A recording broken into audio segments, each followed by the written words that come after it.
Hi, everyone, and welcome back to The Things We Know. Today is an episode we have been looking forward to for a very long time.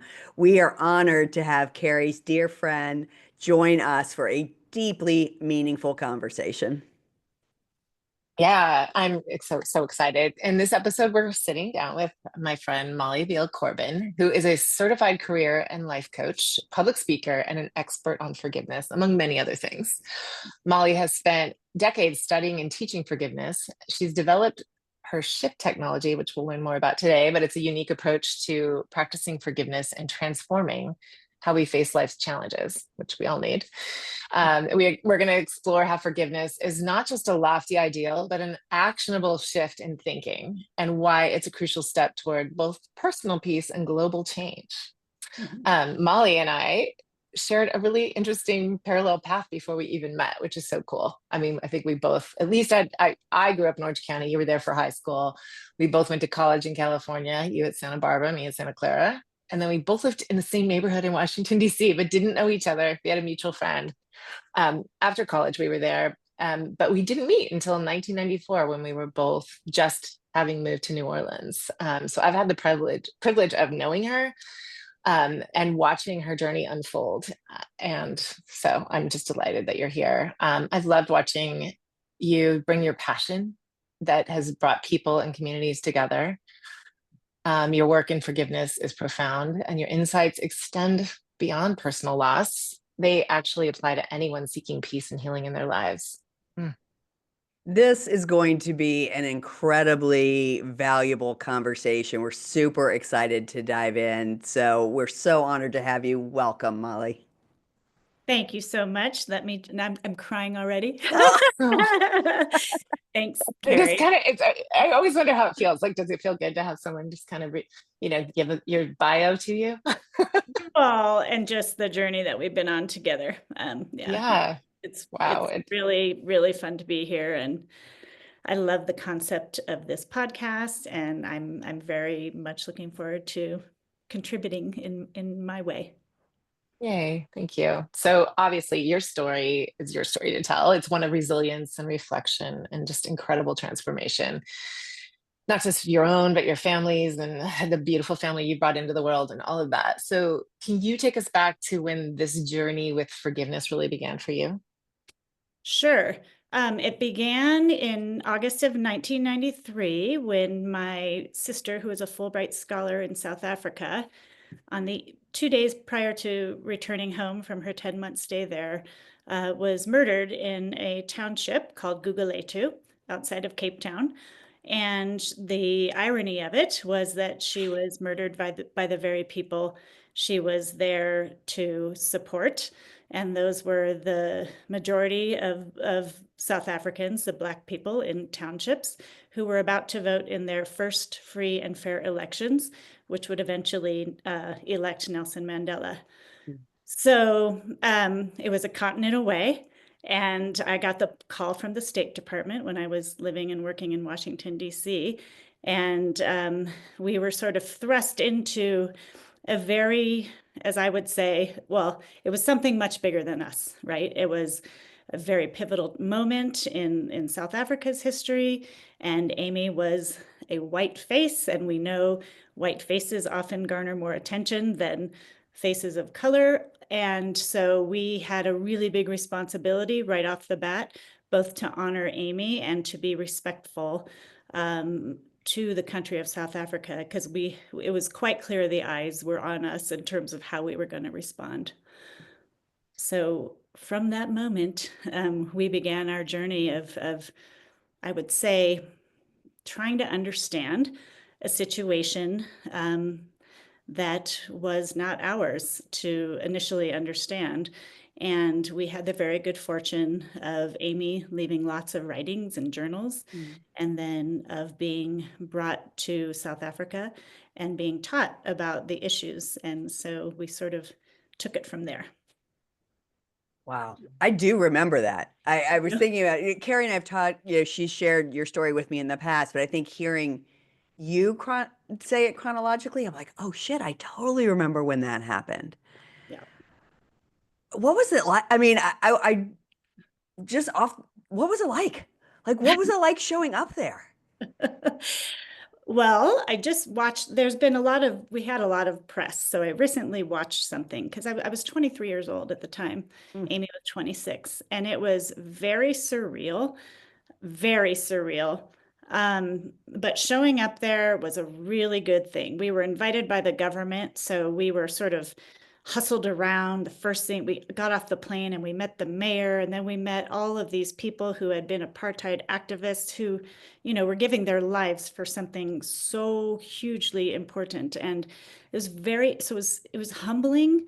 And then it was fun meeting Amy's friends, and it was weird working with the media and being mic'd everywhere we went. And Mm. yeah, you were just sort of in it. And as I look back, and it's like, oh my God, I can't believe we did that.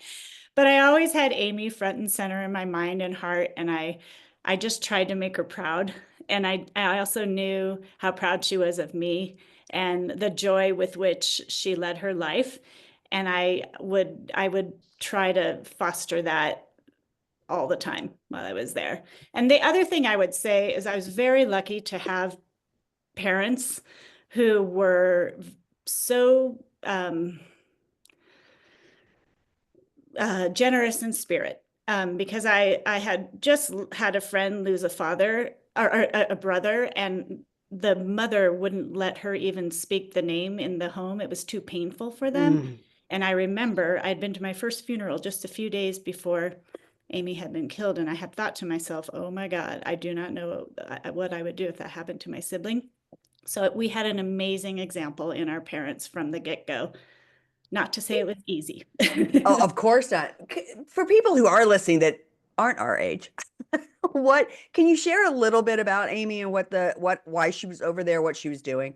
Yeah, Amy was a very multifaceted individual. She was a Stanford graduate. She was captain of the Stanford diving team. They had won an NC2A tournament, and she was a walk-on, by the way. So she just worked that hard. And then she had worked for the National Democratic Institute of International Affairs in Washington, D.C. And she had actually written her thesis at Stanford about the country Namibia and its election process. And so she was very well versed, both from her college studies and then from working for NDI and going to countries all throughout the world to sort of observe and help them prepare their elections. Mm. And when she got her Fulbright a couple of years later, so she was literally helping to write sections of the Constitution that revolved around women and children and their rights in that Constitution. So she was an academician, but she was also a badass. She was an ultra marathon runner. She took dance lessons, the dancing in the townships, those sorts of lessons where the toi toi was the dance she learned, and she practiced speaking Xhosa, and she did all the things. And Wow. she was very highly regarded and loved. And I think some of the challenges that we've faced over the years is often they think that Amy was a missionary and that her pursuits were sort of more religious and lofty. And she was the most practical and thoughtful person. And really, I would say she was a facilitator. She effectively brought all sorts of people together. She had an incredible gift in doing that. Sounds like you also. So the forgiveness piece, which there's so many layers here because gosh, like as I can't say I'm reliving it because I didn't know you exactly quite yet, but not long after. Yeah. So I'm aware of some of it and then reliving, like learning about it. But there's obviously the horrendous grief. There's a trial.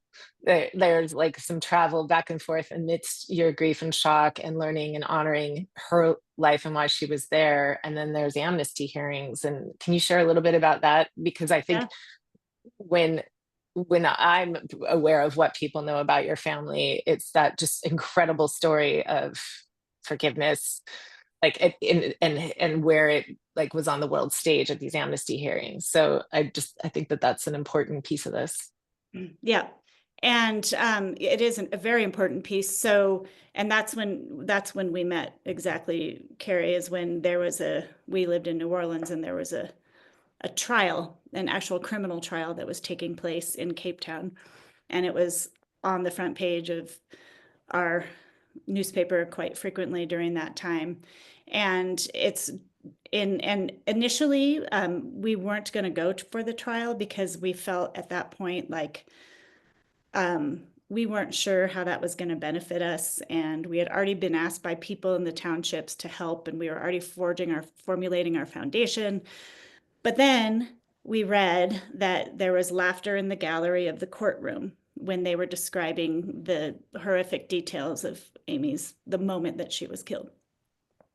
And so my mom and I decided to go to lend dignity to Amy's name during that moment. And so it was very strange to be in a criminal trial in a courtroom of South Africa.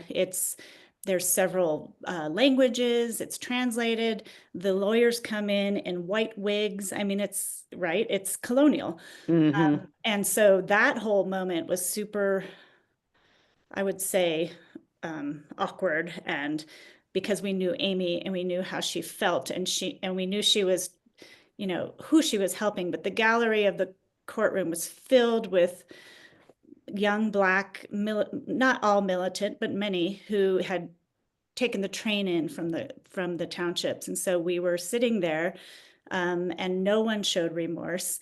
And in fact, as the days would progress, every day we'd go outside, and we were given bodyguards by the government who actually had been de Klerk's bodyguards and were to become Nelson Mandela's bodyguards. But we would walk out to jeering, and people would be like slitting my throat and aiming weapons at us, pretend weapons. And then they would follow us back to our hotels and around, chanting slogans, which was what they were chanting when they killed Amy: one settler, one bullet, which means if you're a white face, you're worthy of a bullet. But they had been oppressed their entire lives. And as my brother had said in one of the documentaries that was made, if I had been brought up in those circumstances, I would hope I might be a bit militant myself. So that was intense. So there was a criminal trial, and they were actually convicted, 4 people, although it was a mob, of 18 years in prison. Well, most people would say, oh my God, that's not nearly enough time. This is, the unforgivable has happened. I would say, and Kari, you might remember this, the death penalty was possible. I don't believe in the death penalty. So here I am thinking about, all of these things that are going on and just praying that they didn't get the death penalty, which, so many people thought I was crazy. I don't really care. I kept a lot of that to myself, but it mattered to me. 18 years was what they were given. And then, so there was justice, in that sense. They went through the process. They were convicted. And then South Africa's Truth and Reconciliation Commission happened. I think that was in 1998. So the guys had served a few years in prison, and they would watch our family on TV in prison, and they actually thought we were propaganda for the government.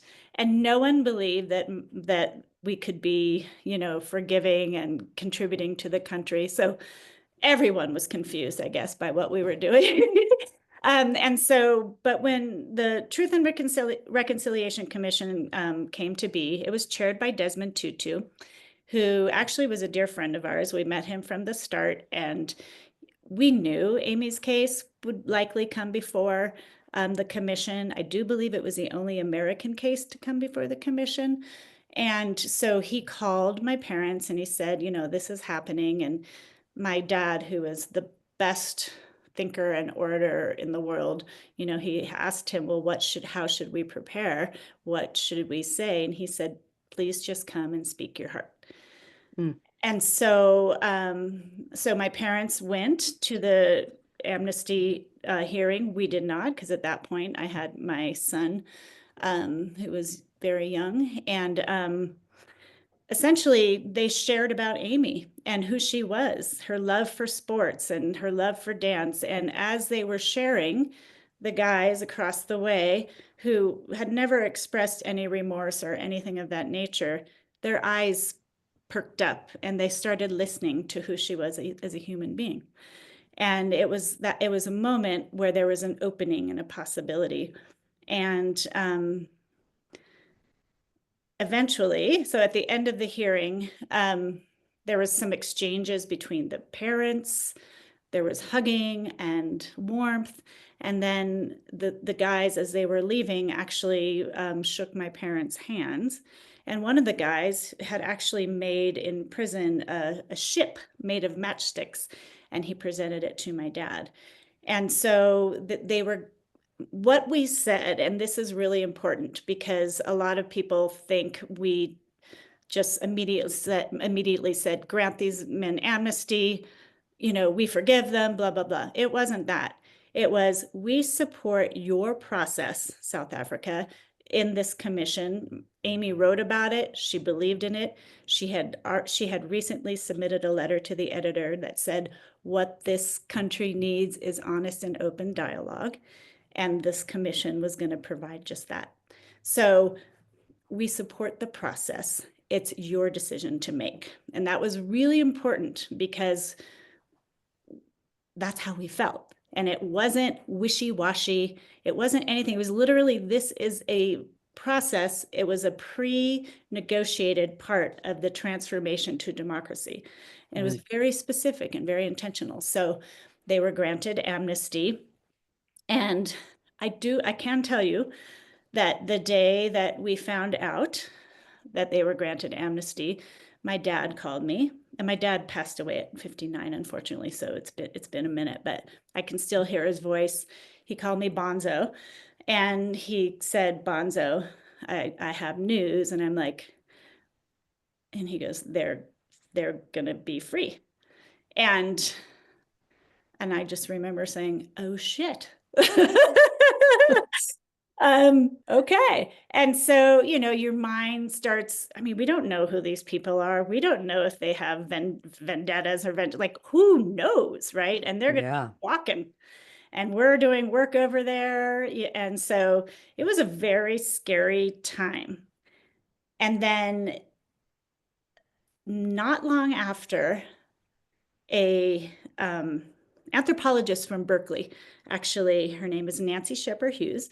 She coordinated a meeting, or maybe that was, yes. So I hadn't had a son by then, sorry. I can't remember. Anyway, she coordinated a meeting with my parents and the parents of the ringleader.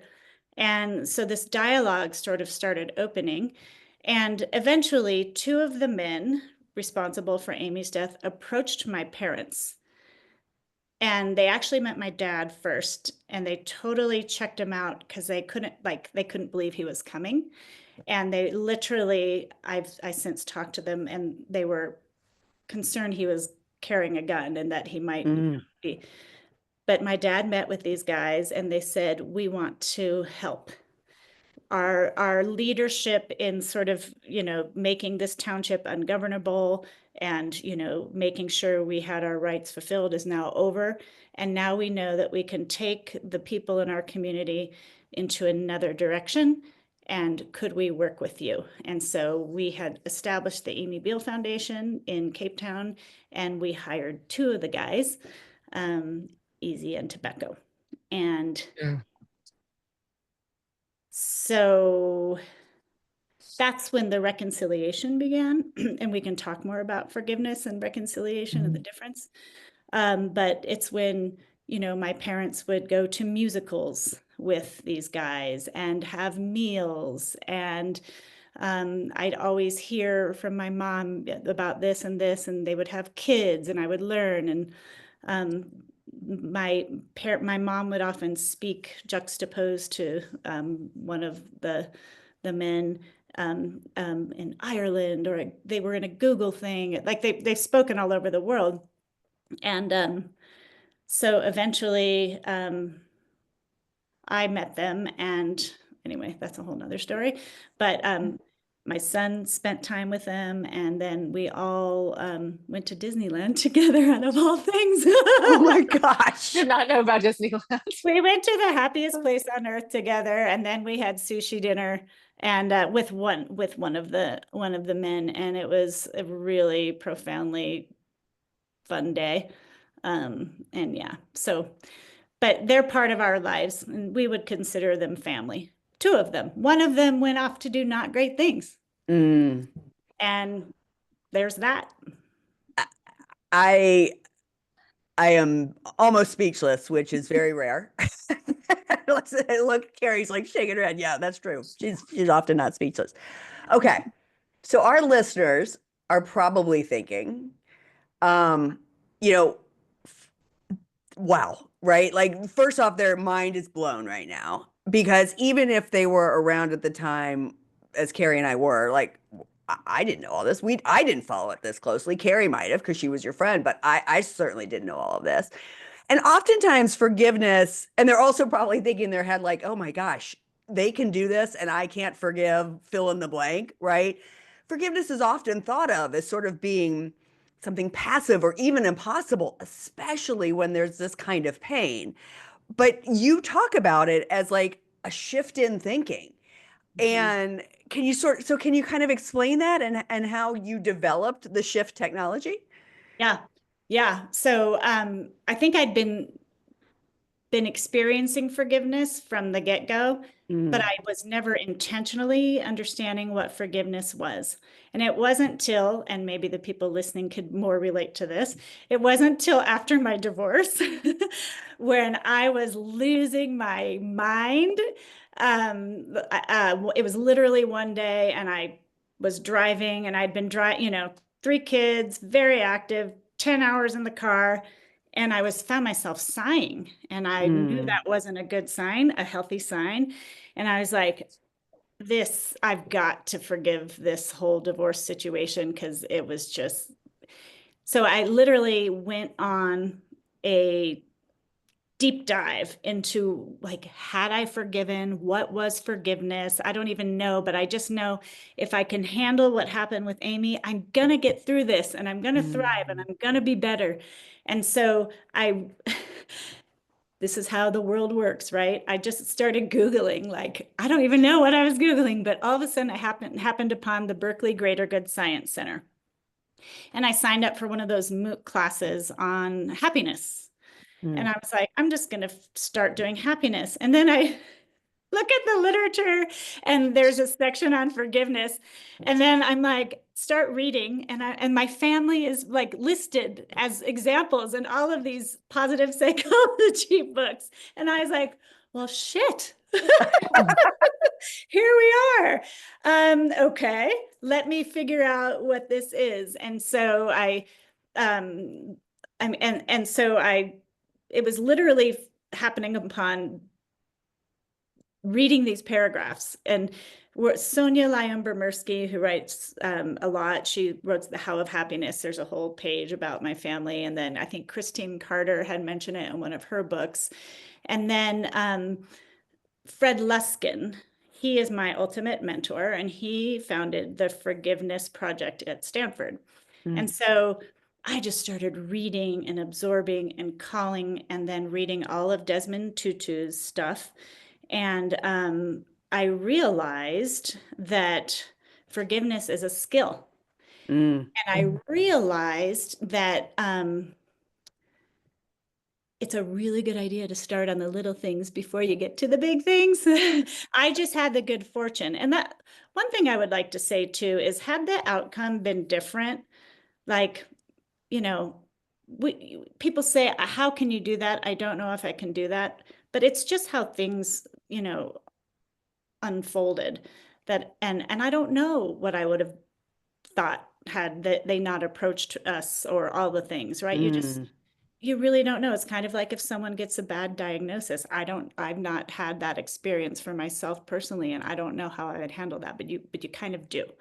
But the idea Right. is, if you practice it in the littles, it's probably Yeah. a really good idea. So I just started sort of combining my training with Fred Luskin. He let me call in on a couple trainings that he did in Hawaii, and then reading all this other stuff and doing, a bunch of thinking and writing about it. I'm like, okay, this so makes sense. And I think what's most important about forgiveness, my favorite thing to think about, because it's hard, and Desmond Tutu said, anyone who thinks forgiveness is weak has never tried it. Mm. This is very true. You might be a lucky one that, like, in the moment, like, no problem, done. But most of us aren't. And so that's just a really helpful thing to think about.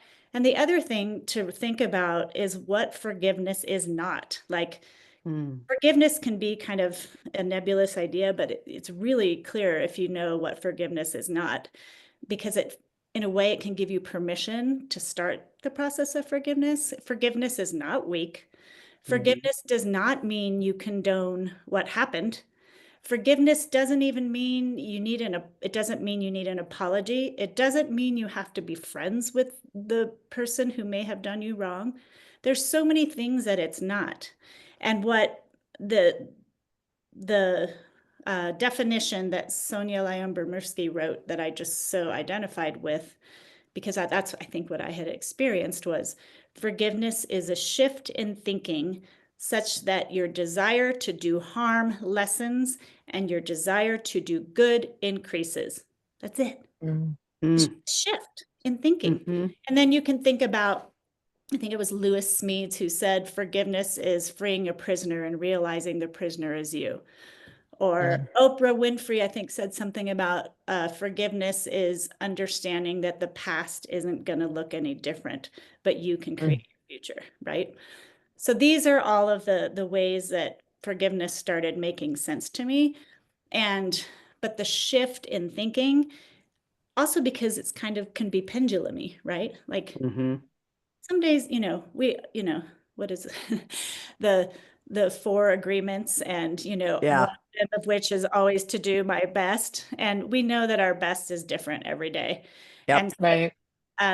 the understanding that forgiveness is harder on some days than others is really, really important. And had you felt like you had forgiven the men who had killed your sister, but so what you were really searching out was forgiving your ex-husband? That was my original thing. But I didn't know how I did that. And that Got was you. my question. Okay. I'm like, wait, I feel like I have nothing about that story triggers me, as you can hear me talking about it. Like, it does not Right. trigger me. And that is very much has been the case for quite a while. Doesn't mean I'm not very sad. And Of it doesn't course. mean every time I look at something amazingly fabulous about my family or something we do, and I just wish Amy were there, like all of those things. But yeah, it was this other thing I felt was eating me up. And I thought, come on, Molly, you can figure this out. So it was Right. so it was a very, very intentional effort to be okay with my divorce. But I also think that probably integrated the forgiveness to those men as well, right? Because if as you're now understanding how to forgive your ex-husband, you're really able to own why you forgave them. Yes, that's Or right. how. Yeah. And Yeah, how. the And Yeah. how, yeah. I will tell you, and of course, Michael Beckwith will say this, all forgiveness is self-forgiveness. And that's what I would like to tell you. I was on a mission to forgive my ex-husband, but it really wasn't him that I was trying to forgive. Fair. Right. Totally fair. Yes. It was myself. I was knowing you were going to say that very soon. Since we've talked about this. Yeah. Wow. Yeah. Ugh. So yeah, but the shift, I can try to, well, if you want to talk about the shift technology that I developed, I can Yeah. try to explain that Yes, to you. please. Yeah. Yes. And I've developed this and I've practiced this on some peers and some coachees, but also I've actually done a few forgiveness in the workplace presentations. because there's research by this man by the name of Lauren Toussaint, and he has worked with Fred Luskin on the cost of unforgiveness in the workplace. And if you look at what's happening in our world now, I mean, you can think, and they literally quantified it to be hundreds of millions of dollars of people Wow. not showing up to work because they've been, having a difficult time with the boss, or people trying to sabotage via email, like all the things. And Or so like in my husband's case, like all these people coming, all these nurses coming back after a long strike, like how do they start working together again? Yeah. Mm. Yeah. totally. So it's so practical. So it's been fun. Like I think I worked one of the groups, they were in banking, it was just like, it was just very interesting to present this idea of a shift. Because my challenge with forgiveness is everyone, will they say, just forgive, or, you're going to have to forgive them. And I'm like, well, how the hell? Like, so Yeah. so I'm trying to offer something. Fred Luskin writes the 9 steps of forgiveness. He has an amazing book. And so what I did, I combined Tutu and Luskin and some of these positive psychologists, and I came up with shift because of the shift in thinking. And essentially it's the S stands for you just state the facts about what happened. That's the first thing you do, is you separate the emotion from the facts, right? So I don't know, what could we talk about? I don't know, someone stole my mail out of my mailbox, you know? Okay. And Okay. so I'm feeling super violated Hmm. because who the hell steals mail out of my mailbox and all my information, right? Yeah. You get all jumbled up here and you're like, if you're me, like you're starting to sweat because you're like, what is going on? And you have all these physical ramifications. So, but you state the facts. Someone stole my mail out of my mailbox. Yeah. Then you Yeah. say the H is you hash out how you feel. Mm. Mm. Because how often do we actually identify our feelings separate from the facts? And of course, as we as coaches know, like feelings are teachers, right? Mhm. Right. So we hash out how we feel about it. So, like I said, I'm angry, I'm violated, I'm frustrated, I'm concerned. These are the things. Okay. We also know that emotions can be temporary. Well, they are temporary. So we Mm. get to hang on to that reality. So this actually doesn't have to own us because we know this happened. These are our feelings about it, but our feelings are going to be temporary. So that's like a win. That's a win already. And then I the love this. and then the I is, and you inventory the costs of unforgiveness versus the benefits of forgiveness. Okay, well, what are the costs of unforgiveness going to be? I'm going to be physically like anxious. I'm going to be, angry. I'm going to be wondering, who's out in my driveway. I'm going to be wondering what's going to happen. You can, all of the things. And who is that hurting? Me You. every time, right? Now, what would be the benefits of forgiving? Well, I could tell a story, maybe this person needed the card with the gift card in it. And, I can know that I'm not going to be afraid. I'm not going to be worried. And I'm going to then, right, feel much lighter in myself. Now, there are things I can take action around, right? And I don't have to condone the behavior, but I can just know that it's going to serve me in the end. We all know if we can forgive. Um, so SHI, the F is to find the humanity in the wrongdoer or the situation. So, Mm. right, Mm. the humanity in the wrongdoer, right? They might have needed that card, or, golly, someone might have been, I mean, who knows, but you can just make up a situation. And the humanity is for me is, God, I'm fortunate, you know, Mm. if I'm telling a story, if someone stole my birthday card with my gift card in it, I can say, but man, I have someone that loves me that sent me a birthday card that cares enough about me. And my life isn't any worse for not having received that, right? So you get to find the humanity or the good. And then Mm. you get to tell a new ending to the story Mm. with a desirable outcome where you're the hero. So in my case, you know what? I'm going to go deliver some gift cards to a women's shelter in my home, in my hometown. Or, man, I'm going to leave flowers in my mailbox tomorrow. Or, right? And then all of a sudden, I'm the hero. I'm no longer the victim. And Mm. that story has now completely diffused in my Mm-hmm. body, and it is no longer triggering, any emotion from me other than a sense of grace and humanity. So that's Wow. that's my shift technology. And you Even as you say all that, I just feel like, Mhm. Lighter. right, Yeah. totally. Lighter than we felt in weeks. No kidding. Yeah, yeah, Wow. absolutely.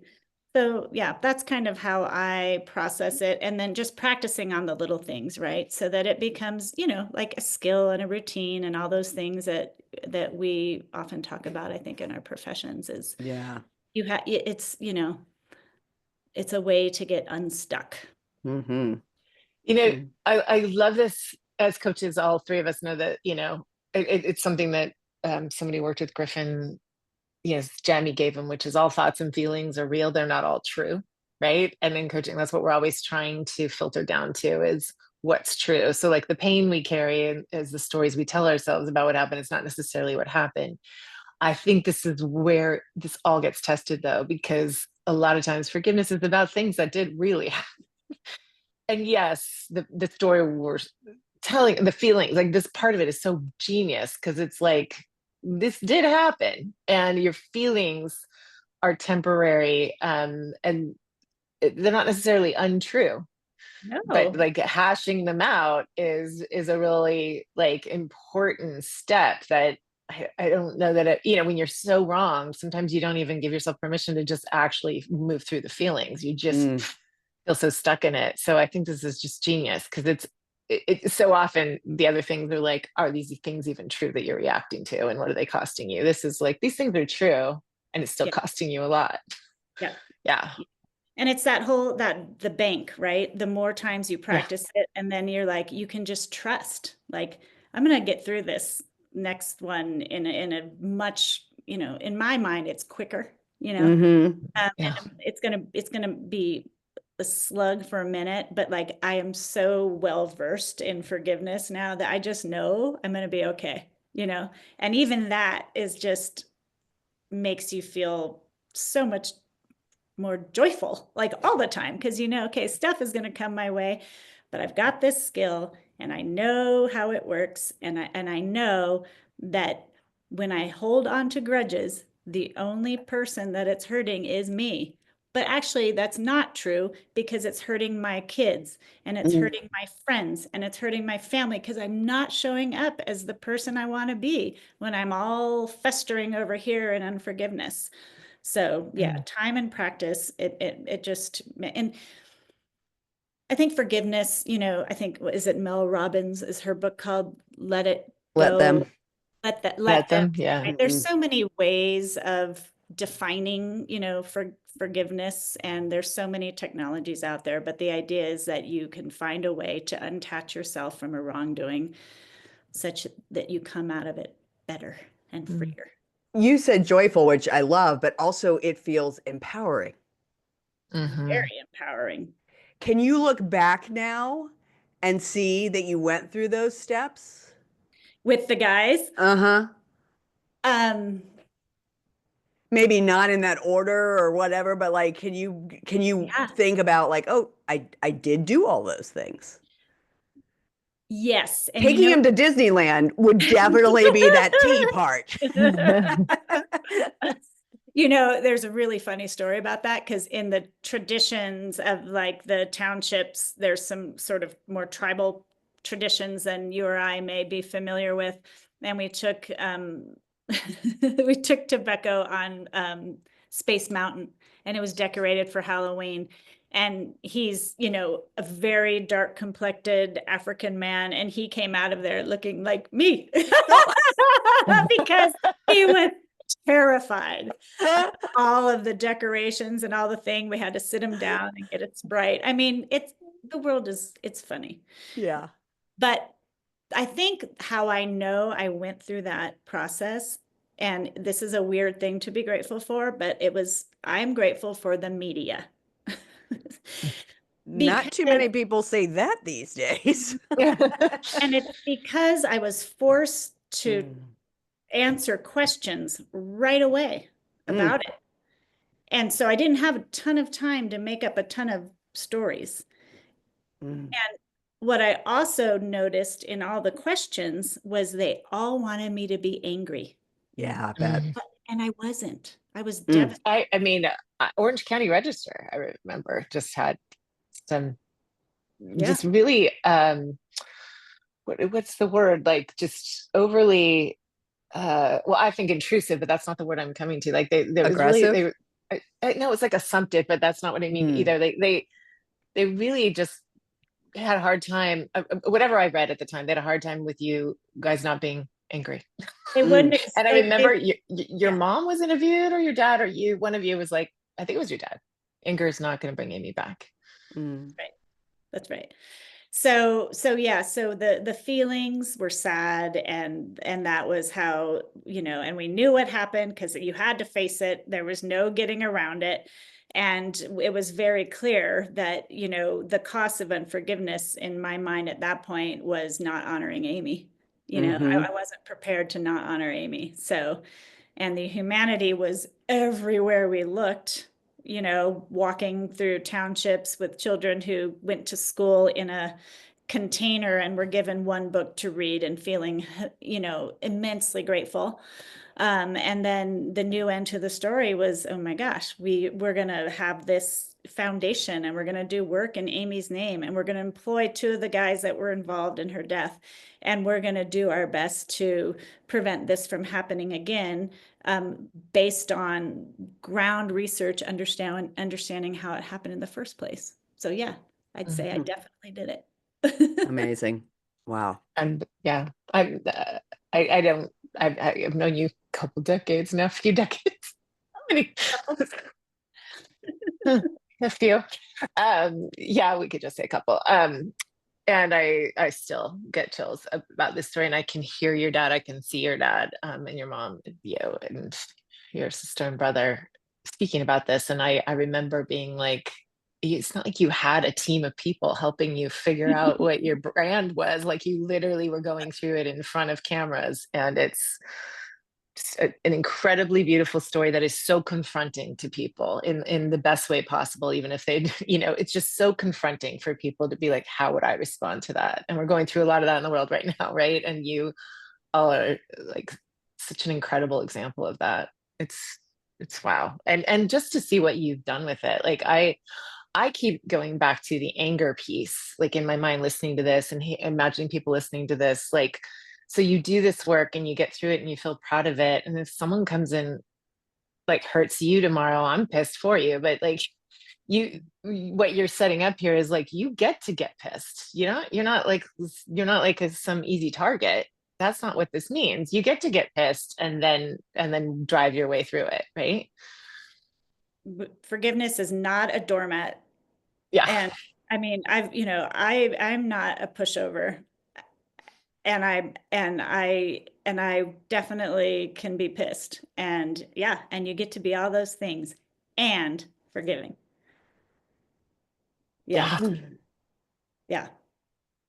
So, Part of this is around like, and I've had these conversations with some of my clients who have had, traumatic childhoods or whatever. And I mean, I understand it's so much deeper as we sit here now, but my invitation always to my clients is like, forgiving that person is going to be helping you, and so think about how this can affect your life. And I love how you talk about the ripples out as well. And I do often say, just because you forgive them doesn't mean that what they've done is okay. And so oftentimes that's what people think. They worry that, like, oh, if I forgive them, I'm going to think in my head, or other people are going to think I let these people off the hook. But that's not it. no. And Yeah. in toxic scenarios, you keep your boundaries and you stay away. It's just that Yeah. you've let yourself off the hook. And you know, some people will argue it's unacceptable and there are the unforgivable things, but I would just say, because forgiveness is in many regards selfish, I just don't subscribe to that. And there's justice. You can pursue justice while you're doing forgiveness work, and you never need to tell the perpetrator that you forgave them at all. Mm.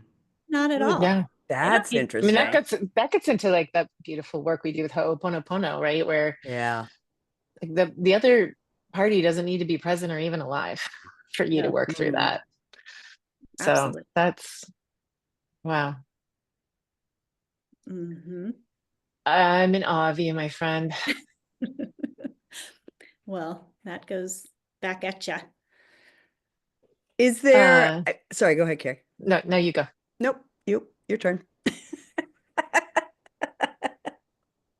I was actually just thinking about you. I'm trying to remember, like when I saw you one of those times in San Diego, you were going to meet with, was it Desmond Tutu's daughter or was it Mandela's Oh, daughter? You were Mandela's granddaughter. Yeah, granddaughter. That's yeah, right. yeah. Yep. So, And um that was for a poetry reading of, actually, a book reading that one of our reporter friends did, Nelson Mandela's prison letter books. Mm. And his granddaughter was on the tour reading. But what was really special about that day, besides being with her and helping her find shoes for her nephew, we're all just people, mhm. Yep. was Amanda Gorman was one of the readers that day in the Wait, back and then? Wow. She this was no a this high was schooler in then, maybe? Or it was like, I don't know how many years ago. It was what, she probably would have been in high school, yeah? she was young, and she was still working through her, she had some speech challenges and all the things, Okay. but it was so powerful. And I told my sons, I said, you are taking my photograph with this person because she has an amazing future. And I Wow. wrote about her in my blog because I'm like, I don't know, this is, and Amazing. she was a youth poet laureate at that time. Oh, yeah, yeah. And so She was in the same class as my niece at is that college. right? So yeah, yeah, yeah, yeah. Okay. You know Yeah. each other. So I was just like, this one. Anyway, so it was a very star-studded day. Yeah, that's super cool. Yeah. Well, including you. That's Oh, yeah. You've mentioned small steps, and you're right. I mean, the three of us as coaches, and certainly Carrie and I on different topics, have always talked about when if we're sharing something that we're inviting people to change, it's always about taking the small steps. Carrie says it quite a bit, like don't look at the top of a ladder and assume you're going to jump to the top. Like you've got to take one step at a time. What are some of the first steps in this forgiveness journey? Deciding you're worth it Mm, would be the wow. first. Say more about that. Um, because I don't know, but I'm not here to survive. I'm here to thrive, right? And Mhm. so I'm quite um, certain that if we all decide we're worth the work and we're worth the effort, forgiveness becomes easier. Mm, So that would be one place to start. And the other place, like me driving down the road, sighing and going, there's got to be something different than this. Like my head is, spinning. What can I do? Well, let me take one little thing that is preoccupying me right now and explore it and see if I can forgive it away, mm, so that I can clear my mind, and so that I can be more present, for the people around me. I think that's a huge part. Like Mm. rumination is just sucks. it does. So does. And It does. it's just this cycle, and you're like, man, why am I doing this? And 99% of the things that we worry about, right, never come true. And it's just such Hmm. wasted energy and And time. it's so much more often, not never, but it's so much more often female trait. Yeah, Like, I know less men who ruminate than I do no, I know. I always want to be in the mind of a man to be like, what are they women. thinking at this moment. Yeah. But Do we yeah, though? well, yeah. They're like Well, chicken or beef. I'm just kidding. No, I'm just kidding. We love men. Yes, we do. We do. we do. Of mothers of sons, we Absolutely. and so yeah. But I just think, escaping rumination, just the thought of that sounds delightful, right? And just Yeah. I think, yeah, and realizing that you're going to be free, like that there's freedom inherent in forgiveness. And don't we all want to be free? I was just going to say that. I'm like, Yes. most people, if you ask them what is the thing they want the most, they say freedom, whether it's freedom Yes. from financial worry, stress, whatever it might be. And so this is yet again another freedom. It's a freedom. Yeah. It's probably the biggest one. Gives me Yeah. full body chills. Yeah. You're you're you always are, you're one of my most well-spoken, well-read friends. You have so many beautiful pearls of your own and those that you retell. Do you have like do you have a mantra or like an immediate reaction even to the little things that happen? Not the big hurts, but just like the things every day that kind of you need to redirect yourself from. Like, do you have a words you bring to yourself? Every morning I say I'm healthy, wealthy, beautiful, wise, loved, and in love. I am essential. I am enough. And then I list the 4 agreements. I'm impeccable with my word. I do not make assumptions. I do not take things personally, and I always do my best. Oh, so good. I love the Four Agreements. And they're They're so relatively good. new to me. I feel like I am really late to the ball game with the Four Agreements, but they once I read that book, it was just like, oh, duh. I I know. Yeah. Yeah. Yeah. Profoundly simple. I like simple. Hmm. Me too. Me Me too. Yeah. too. They're powerful. Yeah. Mm. Yeah. So I mean that's kind of what I remind myself. And I think, and then when I go to bed, I think about something I'm grateful for, which I sometimes I find that like it's my tendency to skip to gratitude because I am so completely grateful for so many things. Sometimes I want to skip there and then not process the feelings because Mm. I can jump to a million things. Oh my God, Hmm. like I'm here with you and I have like everything. There's sun in the sky. There might be a bird chirping and like I can go there really, really fast. So reminding myself to actually feel in my body what those feelings are, I have to do that a lot. So I'm not, nothing's hiding out in there. I So love that because you're right. It's like you know that when you get to gratitude, you're going to feel better. And yet it's like if you don't have the feelings, you're gunking up the system. So at some point it's going to show back up and there's going to be something that has to be worked through. So why not do it on a daily basis versus yep. waiting for it to just like explode at some point? Uh-huh, Mm. 100%. Yeah. So do what I'm grateful for, and then I ask myself, how did I move toward my foundational goal today? I Mm. have one foundational goal for the year, and then what could I do better? Mm. This last sort of I really want to hear about this thing you said that's so powerful. There can be no world peace without peace of mind, and no peace of mind without forgiveness. And as we sit here today, and granted this is coming out in a couple of months, so who knows? Maybe everything will be unicorns or rainbows by the time this comes out. Would that be Guessing great? not. Yeah, right. So let's put Yeah. that out there.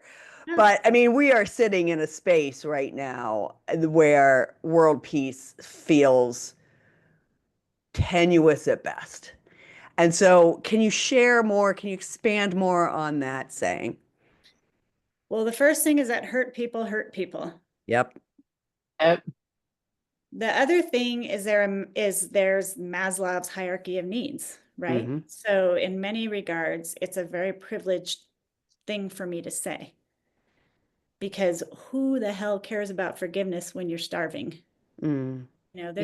There's no space for that. So it's my responsibility and it's our responsibility to work on ourselves to get to the space where we're free enough to give and to imagine. And I know what's possible because I've had the good fortune of experiencing what's possible. I can see it. Like I can literally see the world getting along if we all took a moment.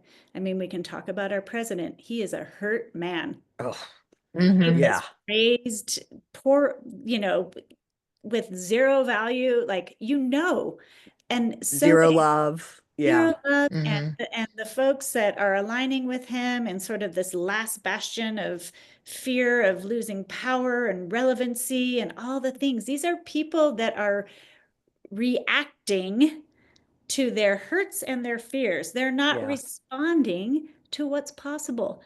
And I know what's Mhm. possible. And Mm. so, in my mind, it is our responsibility to work on our insides, and it always sounds so cliche to say, be the change you want to see, but literally be the change you want to see Yeah.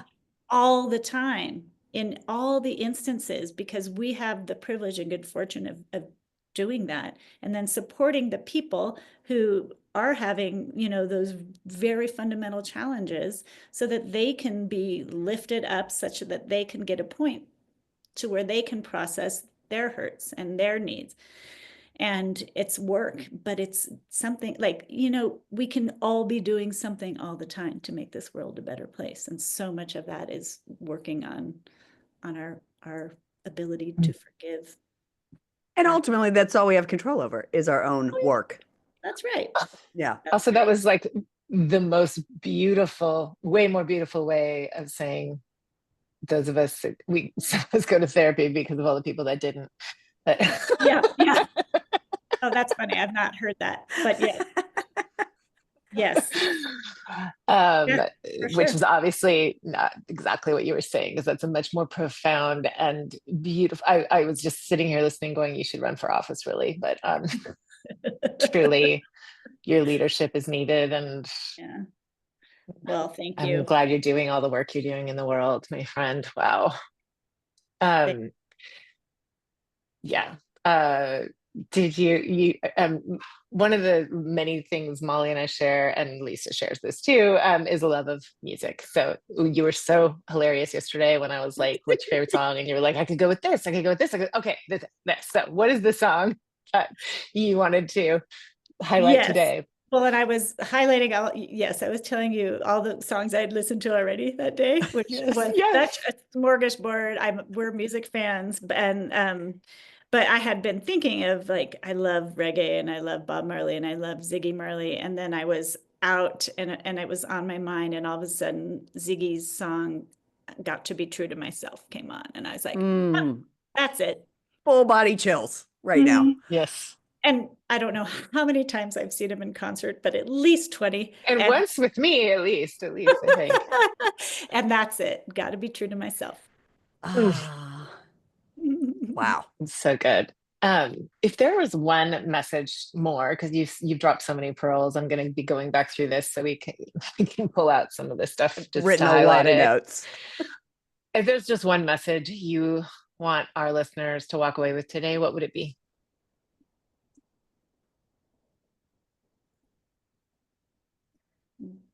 Believe in possibility. Mm. Mm. Hmm. And fight for yourself. That's what I would say. Wow. So I mean, we've referenced the fact that we're all three coaches, but where can people find you, learn more about you, work with you, all the Yes. things? Get you as Um, a speaker. yeah. Yeah, fudge. Yeah, Yes, for for sure. sure. Molly at mollybiehl.com is my email address. And I have been remiss in doing social media stuff, but I have an Instagram, Molly Biehl Corbin. I had been very busy a few years ago during COVID promoting my forgiveness stuff.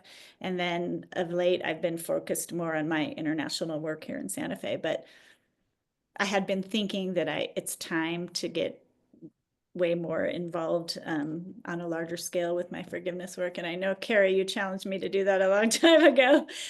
So yes, Molly at mollybiehl.com. And yeah, I Well, have we'll be tagging all public of that. speaking and coaching and all the things. And I love Yeah. talking to classrooms. I talk, like I'll be talking via Zoom this time at SOCA for some students who are in a positive psychology class in Orange County. And I love talking to high school and college students because, again, that whole idea of preventative, sort of healthy habits, especially because those, it's so rough when you're a teenager. There's so many things that are happening. Yeah, So yeah, I love speaking to students. So, amazing. yeah. I'm blown away. This has I have a, been, I have a million collaborative ideas like I going know, on me right too. now. So That's when good. we when I'm we ready. when we hit, like stop recording, I have to hit you with a couple things before you say goodbye. Okay. Yeah. This has been fantastic. And I think one of the things for me personally that I love, and I was just saying this the other day, is I love having guests because typically I'm already in alignment with the guests, but then I always learn something. And as I said, forgiveness has always been a value of mine. And I see it on such a different level now, like so much deeper. And I'm just so grateful to you for sharing all of that with us and with our listeners. Yeah. This has been amazing and amazing. So thank you. Yeah, and yes, and to our listeners, I hope, like us, that you're profoundly considering and reflecting on where forgiveness is going to bring more peace into your own life, into the lives of those you love around you, because it's a ripple, as Molly was demonstrating. And to really invite you to share this episode with anyone you think would be blessed by it, because yeah, this is a good one. Thank you Indeed. so much for giving us your time. I know you're busy, and I just so appreciate you were here with us. It was a delight. Thank you so much for inviting me. Thanks everyone for listening. We'll be back next week.